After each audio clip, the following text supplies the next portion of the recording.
Welcome to Chartage. I am prop trader and your mentor Orko. তো আজ আমরা market view overall দেখব যে 19 November technical analysis overall index sector এবং global market crypto কমোডিটির কী অবস্থায় দাঁড়িয়ে আছে এবং নেক্সট 1-2 দিনে কোথায় সাপোর্ট এবং রেজিস্ট্যান্স দিতে পারে। এটা কোনোভাবেই বাই সেল রেকমেন্ডেশন নয়, অনলি টেকনিক্যাল অ্যানালিসিস লাইভ আলোচনা করার জন্য ক্লাসটি বানানো হচ্ছে। আপনারা ইনভেস্ট করার আগে অবশ্যই সেবি রেজিস্টার্ড রিসার্চ অ্যানালিস্ট বা দের পরামর্শ নেবেন, কিংবা আপনারা নিজেরা রিস্ক টু রিওয়ার্ড দেখে ট্রেড করবেন। কোনোভাবেই কিন্তু টিপস দেখে ট্রেড করবেন না, টিপস নিয়ে ট্রেড করবেন না। It is my bold request to all of you. তো শুরু করা যাক। নিফটির উইকলি ওভারঅল 3 দিনে আমরা দেখতে পাচ্ছি মোটামুটি এখনও পর্যন্ত তো একটা পজিটিভ সাইন আছে, ঠিক আছে। তো আজকে ক্লোজ হয়েছে কোথায়? 26,052, ঠিক আছে। তো 26,000-এর ওপরে যেহেতু ক্লোজ হয়েছে, ওপরের থ্রেশহোল্ড 26,100, এখান থেকে 50 পয়েন্ট ওপরে, এবং তার ওপর 26,277। নিচের থ্রেশহোল্ড আজকের ডে লো বা ওভারঅল এই সপ্তাহের ডে লো 26,856, ঠিক আছে। তো এরপর ডেলি যাই। ডেলিতে একটা ইন্টারেস্টিং প্যাটার্ন তৈরি হয়েছে। কীরকম ইন্টারেস্টিং প্যাটার্ন? 3 দিন ধরে আমরা দেখছি যে আউটসাইড বার তৈরি হচ্ছে। কালকেও আমরা আউটসাইড বার দেখেছিলাম এবং সেটা কিন্তু বেয়ারিশ ছিল, ঠিক আছে। এবং কালকের যে ক্যান্ডেলটা ছিল সেটা কিন্তু একটা এনগালফিং প্যাটার্ন তৈরি হয়েছিল, অলমোস্ট যে রেজিস্ট্যান্স লেভেল তার কাছাকাছি। আজকে কিন্তু আমরা দেখছি সেই বেয়ারিশ এনগালফিংটাকে আবার একটা বুলিশ ক্যান্ডেল কিন্তু এনগালফ করেছে। তার মানে কি একটা ডবল আউটসাইড বার তৈরি হয়েছে, এবং এই ধরনের প্যাটার্ন খুব রেয়ারলি দেখা যায়, ঠিক আছে। মার্কেট যে একটা ইনডিসাইসিভনেসের মধ্যে আছে, মার্কেটের কোনো সেইভাবে একটা প্রপার ডাইরেকশান নেই, এখান থেকেই সেটা বোঝা যাচ্ছে। এবার মার্কেটের ডাইরেকশান যদি একটা পেতে হয় তাহলে এই 26,100 লেভেলটা ব্রেক করাটা খুব দরকার। মেক অর ব্রেক জোন এটাই। এবং আজকে যেমন হায়ার হাই বানিয়েছে তেমন একটা লোয়ার লো বানিয়েছে, ঠিক আছে। আজকের যে লো সেটা একটা রেজিস্ট্যান্স হিসাবে কাজ করবে। তারও আগে একটা রেজিস্ট্যান্স 25,900 এবং তার নিচে 25,850। তারও যদি নিচে নামে তখন 25,750 লেভেল আমরা দেখতে পারি। আওয়ারলি ক্যান্ডেলে দেখি। আওয়ারলি ক্যান্ডেলে দেখছি আমরা ওভারঅল আজকে সারাদিনই বুলি মার্কেটকে লিড করে গেছে। এখানে তেমন কোনো আমরা বেয়ারিশ সাইন পাচ্ছি না, একটা অপেক্ষাকৃত বুলিশ সাইনই পাচ্ছি। এবার আমাদের দেখতে হবে যে মার্কেটটা এই 26,100, যেটা প্রবাবলি 50 পয়েন্টের ওপরে, সেটা যে কোনো দিন গ্যাপ আপ বা গ্যাপ আপের মাধ্যমেও 26,100-র ওপরে ব্রেক করতে পারে, কিন্তু 26,100-র ওপরে ক্লোজ হওয়াটা খুব ইম্পর্টেন্ট। যদি হয় তো 26,250 থেকে 300-র একটা লেভেল কিন্তু আমরা দেখতে পারি। এবার আমরা ইন্ডিয়া ভিক্স দেখছি। ইন্ডিয়া ভিক্স মোটামুটি 12-র কাছাকাছি আছে, কোনো কনসার্নের কোনো কারণ নেই, ঠিক আছে। তো India Vicks stable. Nifty mid cap কালকে একটা স্ট্রং বেয়ারিশ সাইন দিয়েছিল, কিন্তু নিফটি আজকে যেরকম প্রিভিয়াস ডের উপরে গিয়ে ক্লোজ করেছে, নিফটি মিড ক্যাপ কিন্তু ততটা উপরে ক্লোজ করতে পারেনি।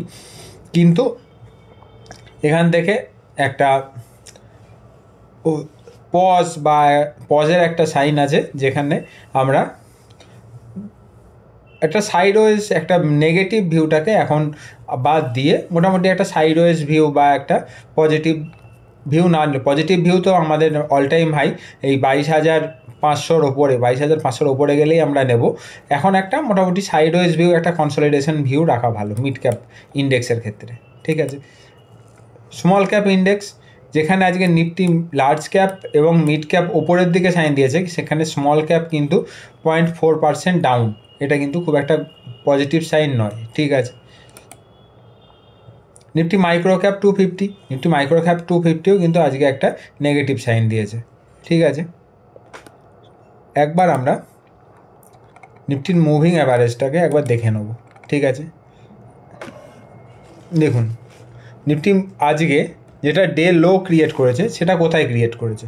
আজকে ডে লো ক্রিয়েট করেছে 10 মুভিং অ্যাভারেজে।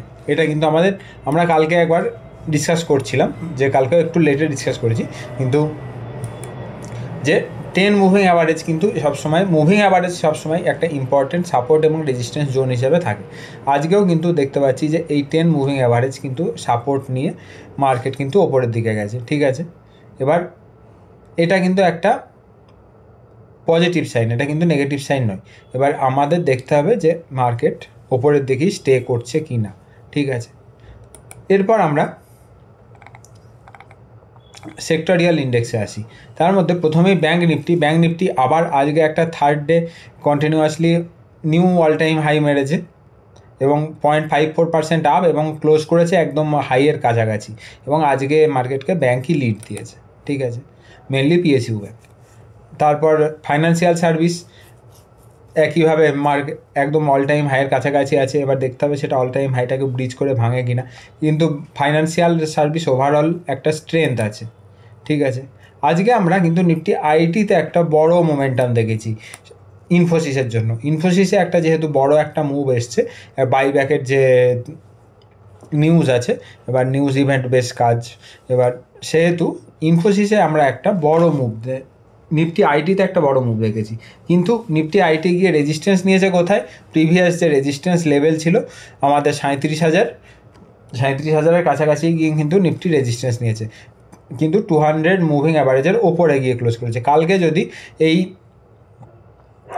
মুভিং মানে ক্যান্ডেলের ওপরে ট্রেড করে, কালকে যদি এখান থেকে বেয়ারিশ কোনো সাইন যদি না দেখি, তাহলে কিন্তু নিফটি আইটিতে একটা নিয়ার টার্ম একটা মোমেন্টাম আসলেও আসতে পারে, কিন্তু এটা একটা মেক অর ব্রেক জোনে আছে। এখান থেকে নিচের দিকে আসলেও কিন্তু রেজিস্ট্যান্স নিতে পারে, এই 37,100 এখানে কিন্তু একটা রেজিস্ট্যান্সও নিতে পারে। এটা একটা খুব ইম্পর্টেন্ট একটা জোনের মধ্যে গিয়ে আমরা কিন্তু দাঁড়িয়ে আছি। নিফটি অটো বুলিশ, কিন্তু এখন 3-4 দিন কনসলিডেট করছে, ঠিক আছে, আমরা সেইভাবেই নজর রাখবো। নিফটি ফার্মা সমস্ত মুভিং অ্যাভারেজের ওপরে আছে এবং আজকে একটা হ্যামার ক্যান্ডেল বানিয়েছে, সেহেতু আজকে এখনও পর্যন্ত ফার্মাতে তেমন কোনো টেনশনের কোনো কারণ নেই, চিন্তার কোনো তেমন কারণ দেখতে পাচ্ছি না আমরা। নিফটি মেটালও যে প্রিভিয়াস অল টাইম হাই ছিল সেটাকে কিন্তু হোল্ড করছে, আজকেও হোল্ডই করেছে এবং আজকে একদম কনসলিডেটেড একটা ছোট একটা ডোজি ক্যান্ডেল বানিয়েছে। আমাদের নিচে 50 মুভিং অ্যাভারেজ আছে 10,200-তে, এটা একটা ইম্পর্টেন্ট লেভেল হিসাবে কাজ করবে, ঠিক আছে। এরপর Nifty oil and gas 10 moving অ্যাভারেজকে রিটেস্ট করেছে।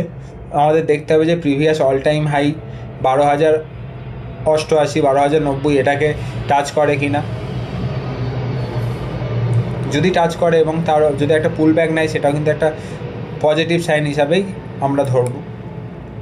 Nifty FMCG as usual sideways to bearish একটা জোনের মধ্যেই আছে। নিফটি রিয়ালিটি ডাউন ট্রেন্ডে আছে, নিফটি রিয়ালিটি সম্পর্কেও তেমন কিছু বলার নেই। নিফটি কনজিউমার ডিউরেবিলিটি সাইডওয়েজ রেঞ্জে আছে এবং নিফটি ক্যাপিটাল গুডস আবার কিন্তু একটা সাইডওয়েজ রেঞ্জের মধ্যেই এসছে। এখানে আমাদের ডিফেন্স সেক্টরের ওপরে কিন্তু ট্র্যাক রাখতে হবে। অনেক ডিফেন্স স্টক আছে যেগুলো অলমোস্ট ব্রেকআউট জোনে আছে কিংবা কিছু কিছু স্টক ব্রেকআউট করেছে, তাদেরকে আমরা একটু যদি নজরে রাখি তো সেখান থেকে আমরা একটা পজিটিভ একটা সাইন পেতে পারি। পিএসইউ ব্যাঙ্ক আজকে আবার কিন্তু নিউ অল টাইম হাই মেরেছে, 1% ওপরে আছে। তো ওভারঅল আমরা আজকে কি দেখলাম? ওভারঅল আমরা দেখলাম মিড ক্যাপ এবং লার্জ ক্যাপ স্ট্রং আছে, পজিটিভ সাইন আছে। কার জন্য আছে? সেটা হলো মেনলি নিফটি আইটি এবং নিফটি ফাইন্যান্সিয়াল সার্ভিস, এরা দুজন আজকে পজিটিভ একটা সাইন দিয়েছে। উইক কারা আছে? উইক আছে নিফটি এফএমসিজি, তারপর নিফটি রিয়ালিটি, এরা বেশ উইক আছে এবং মিড ক্যাপ এবং স্মল ক্যাপ এবং মাইক্রো ক্যাপ স্পেস কিন্তু উইক আছে, ঠিক আছে।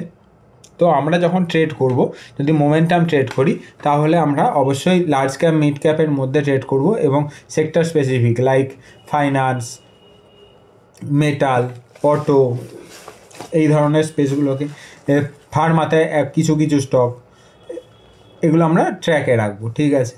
কিন্তু রিস্ক টু রিওয়ার্ড যেখানে ফেভারেবল থাকবে সেখানেই আমরা ট্রেড করবো, ও যেটা বেশি এক্সটেন্ডেড সেখানে কিন্তু আমরা কাজ করব না, ঠিক আছে। এটা গেল ওভারঅল ইন্ডেক্সের ভিউ। এখানে আমি শুধুমাত্র একবার আমরা মার্কেট ব্রেথটা একবার দেখে নিই যে মার্কেট ব্রেথটা কী বলছে। মার্কেট ব্রেথ আজকের বলছে যে ওভারঅল সাইডওয়েজ টু ওভারঅল হালকা বুলিশ, এমন না যে খুব বেশি, কারণ ওভারঅল স্মল ক্যাপ মাইক্রো ক্যাপের ওপর এটা অনেকটা ডিপেন্ড করে যে মার্কেট ব্রেথটা কী হবে। তো এখানে 52 উইক হাইয়েও কোনো চেঞ্জ পাচ্ছি না, 52 উইক লোয়ে আরও বেশি বেড়েছে, এটা কিন্তু একটা ফ্ল্যাট টু বেয়ারিশ সাইন। এখানে 10, 20, 50, 200 মুভিং অ্যাভারেজে এখানেও কোনো চেঞ্জ পাচ্ছি না। তো ওভারঅল একটা ফ্ল্যাট ভিউ পাচ্ছি, ঠিক আছে। শুধুমাত্র 10 আর চেঞ্জ সামান্য বেশি হয়েছে, সেই জন্য এখানে 26% চেঞ্জ দেখাচ্ছে। কিন্তু এটা যখন 300-400-র ওপরে যখন যাবে তখন এগুলোকে আমরা মোটামুটি ক্যালকুলেট করব। তো এখানে একটা সাইডওয়েজ আমরা ভিউ পাচ্ছি, একটা ফ্ল্যাট ভিউ পাচ্ছি। এরপর আমরা S&P 500 বা ইউএস মার্কেটের ওপর কাছে আসি। ইউএস মার্কেট দেখছি যে 50 DM এর নিচে ট্রেড করছে, ঠিক আছে। এবং আজকে 50 DMকেই রেজিস্ট্যান্স হিসাবে নিয়ে মার্কেট কিন্তু নিচে এসছে এখনও পর্যন্ত প্রথম 2 ঘন্টায়। এরপর বাকি 4 ঘন্টায় 5 ঘন্টায় মার্কেট কোন দিকে যাবে সেটা একটু নজরে রাখতে হবে। এবং 50 DMর নিচে কন্টিনিউয়াসলি 2 দিন ট্রেড করা, এবং যদি এটা যদি এই সপ্তাহ ফ্রাইডেতে যদি ক্লোজ করে এই 50 DMর নিচে, এটা কিন্তু একটা বেয়ারিশ সাইন হিসাবে ধরা হবে, ঠিক আছে। ঠিক তেমনই ডাউ জোন্সও নিচে এসে ট্রেড করছে। আমাদের নিচের যে সাপোর্ট লেভেল ওটা ইনট্যাক্ট আছে 45,400, সেম অ্যাজ ন্যাসডেক 23,900। এছাড়া DXY বা ডলার ইন্ডেক্স কিন্তু একটা বড় মোমেন্টাম দিয়েছে বা বড় একটা মুভ দিয়েছে, এটা কিন্তু ইকুইটি মার্কেটের জন্য একটা কনসার্নিং সাইন, ঠিক আছে। তো এটা কিন্তু 100-র ওপরে গিয়ে ট্রেড করছে, এখনও পর্যন্ত 100.04-এ ট্রেড করছে। এবার যদি 100-র ওপরে কন্টিনিউয়াসলি যায় এবং গিয়ে স্টেবল করে, সেটা কিন্তু একটা ইকুইটি মার্কেটের জন্য একটা অপেক্ষাকৃত বেয়ারিশ সাইন এটা বলা যেতে পারে। কিন্তু শুধুমাত্র এটার উপর ডিপেন্ড করে না যদিও। এবার 100.23 এখানে একটা রেজিস্ট্যান্স আছে, এখানে রেজিস্ট্যান্স নেয় কিনা সেটাও আমাদের দেখতে হবে। ইউএসডি আইএনআর ফ্ল্যাট জোনের মধ্যেই আছে এখনও পর্যন্ত, তেমন কোনো কনসার্নের কোনো কারণ আমরা দেখতে পাচ্ছি না ইউএসডি আইএনআর থেকে। গোল্ড আজকে সকালে উপরের দিকে ওঠার চেষ্টা করেছিল, 1,24,500 450 কাছাকাছি গেছিলো, কিন্তু এখন 1,22,900-তে ট্রেড করছে, ঠিক আছে। তো মোটামুটি যদি এই 10 এবং 20 DMকে হোল্ড করে বা এখানে কনসলিডেট করে, তাহলে কিন্তু একটা আমরা বুলিশ সাইডে আবার একটা কিন্তু মোমেন্টাম আমরা দেখতে পারি।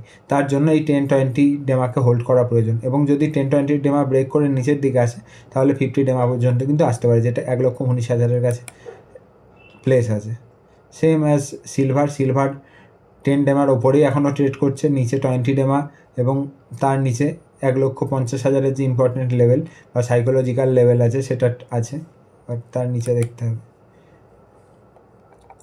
ক্রুড 5245 মোটামুটি সেম একটা জোনের মধ্যেই ট্রেড করছে, কিন্তু একটা বেয়ারিশ একটা সাইন আমরা দেখতে পাচ্ছি। এর সামান্য একটু করে মার্কেট কিন্তু নিচের দিকে আসছে ক্রুড।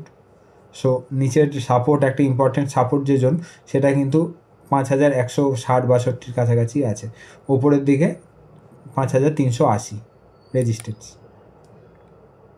আজকে ন্যাচারাল গ্যাসে আবার কিন্তু আমরা 5%-এর একটা মুভ পেয়েছি, ঠিক আছে। এটা কিন্তু একটা স্ট্রং মুভ, ঠিক আছে। তো কোথার থেকে আমরা মুভটা দেখছি, 200 moving average, 200 daily exponential moving average, সেখানে কিন্তু রিটেস্ট করে ন্যাচারাল গ্যাস আবার ওপর দিকে উঠছে। তো এখানে ফার্স্ট রেজিস্ট্যান্স কোথায় নেবে, এই 415, এবং সেকেন্ড রেজিস্ট্যান্স নেবে 428, ঠিক আছে। এটা গেল মোটামুটি কমোডিটি রিভিউ। বিটকয়েনে কন্টিনিউয়াসলি আমরা একটা ডাউন সাইড র্যালি দেখছি, মানে একটা বেয়ারিশ র্যালি কিন্তু আমরা দেখছি। এখানে কোনোভাবেই কিন্তু এখন লং প্লে করা ঠিক হবে না যতক্ষণ না মার্কেট একটা নির্দিষ্ট লেভেলে আসে। যারা রিভার্সাল প্লেয়ার তাদের জন্যও এখন আমাদের যেহেতু বেয়ারিশ মোমেন্টাম আছে, বেয়ারিশ মোমেন্টামের সঙ্গেই যদি কেউ প্লে করতে পারে শর্ট করে, সেখানে প্লে করা যেতে পারে। তো নেক্সট আমরা সাপোর্ট দেখছি 85,300-এর কাছাকাছি, ঠিক আছে। এবং ওপরের দিকে গেলে রেজিস্ট্যান্স আমরা দেখব 93,300, ঠিক আছে। এরপর ইথেরিয়ামেও আমরা কন্টিনিউয়াসলি একটা ডাউন ট্রেন্ড দেখছি। ইথেরিয়ামেও তেমন কোনো আমরা বুলিশ সাইন দেখতে পাচ্ছি না। নিচের সাপোর্ট লেভেল আমরা দেখব 2730 কাছাকাছি। ঠিক আছে, তো আজকের মতো ক্লাস এখানেই শেষ করছি। মোটামুটি আমরা সমস্ত ভিউয়ের একটা ওভারঅল গাইডলাইন প্রতিদিন যেটা আমরা দেখি সেটা দেখি, এবং উইকেন্ডে যেটা আমরা ইন ডিটেলস অ্যানালিসিস করি সেটাও আশা করি অবশ্যই আপনারা দেখেছেন। যদি না দেখে থাকবেন তাহলে দেখতে পারেন। তো সেখানে আর একটু ব্রডলি অ্যানালিসিস করি। এটা শুধুমাত্র ডেইলি আপডেটটা দিক কোথায় কীভাবে চলছে, এটা কিন্তু কোনোভাবেই বাইসের রেকমেন্ডেশন নয়। সেই জন্য আপনারা নিজেরা নিজেদের অ্যানালিসিস করে অবশ্যই ট্রেড করবেন। ঠিক আছে, তো যদি ক্লাসগুলো ভালো লেগে থাকে তাহলে সাবস্ক্রাইব করবেন, আর যদি না ভালো লাগে থাকে তাহলে কমেন্টে অবশ্যই জানাবেন যে এই জায়গাগুলো আপনারা বুঝতে পারছেন না বা কোথাও মিনিং আরও ভালোভাবে যাতে বোঝানো যায় সেই জন্য। ঠিক আছে, তো আজকের মতো শেষ করি, বাই, কালকে আবার দেখা হবে।